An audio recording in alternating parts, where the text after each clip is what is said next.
Halo sahabat Bawaslu, menancapkan tonggak integritas. Bawaslu Kabupaten Lingga hadir mengawasi jalannya Pemilu serentak tahun 2024 dan pemilihan serentak tahun ke-2024. Bawaslu Lingga hadir tidak hanya sendiri. Puluhan bahkan ratusan orang direkrut untuk menjadi pengawas tingkat ADO kala itu.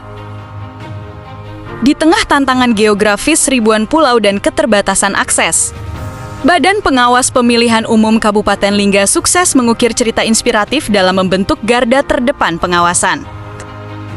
Inilah kisah di balik layar perjuangan mencari putri terbaik di negeri Bunda Tanah Melayu. Berangkat dari payung peraturan Bawaslu dan petunjuk teknis yang ada, tahapan pun dimulai. Untuk pemilu 2024 menggunakan metode perekrutan dan pada pemilihan 2024 menggunakan metode existing dan perekrutan pasca existing. Bawaslu Lingga tidak sekadar menunggu di balik meja.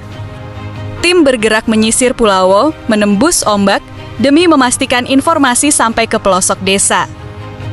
Sosialisasi gencar dilakukan untuk memanggil putri daerah agar berani mengambil peran dalam demokrasi.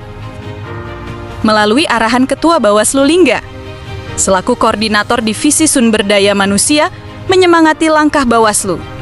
Lingga mencapai wilayah 13 kecamatan sampai di titik terluar Kabupaten Lingga. Metode pos penerimaan dilakukan dalam menjaring peserta. Di Dabo Singkep, Lingga Utara, Daik Lingga dibuka 3 pos penerimaan berkas pendaftaran. Hasilnya, antusiasme memuncak. Pendaftar yang datang menyerahkan berkas membuktikan bahwa kepedulian terhadap demokrasi di Lingga masih menyala kuat. Sebanyak 181 pendaftar pada pemilu dan sebanyak 82 orang pendaftar pada pemilihan serentak.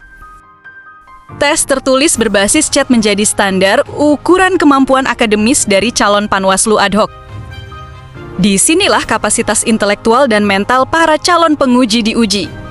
Ketegangan menyelimuti ruang ujian saat para peserta berhadapan dengan layar komputer untuk menempati kuota 39 orang pengawas ad hoc. Tidak hanya soal teori, mereka juga harus menjawab tantangan integritas melalui sesi wawancara mendalam.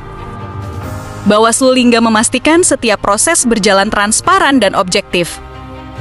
Hanya mereka yang memiliki komitmen tinggi dan pemahaman regulasi yang kuat yang mampu bertahan hingga garis akhir. Setelah melewati rangkaian seleksi yang panjang dan melelahkan, tibalah pada puncaknya. Pelantikan Panwaslu ad hoc. Di bawah sumpah dan janji, para pengawas terpilih kini resmi menjadi bagian dari keluarga besar Bawaslu. Wajah-wajah lelah berganti dengan rona bangga dan penuh tanggung jawab. Kisah Bawaslu Lingga dalam pembentukan Panwaslu ad hoc menegaskan bahwa kesuksesan pembentukan ini bukan sekadar soal angka, melainkan kemenangan atas tantangan alam dan keterbatasan. Demi tegaknya keadilan pemilu di Kabupaten Lingga. Kisah dari Lingga mengingatkan kita bahwa sejauh manapun jaraknya, integritas tidak mengenal batas. Terima kasih telah bertugas kepada Rekonken Panwaslu ad hoc yang telah bertugas pada pemilu dan pemilihan ke-2024. Bersama rakyat awasi pemilu. Bersama Bawaslu tegakkan keadilan pemilu.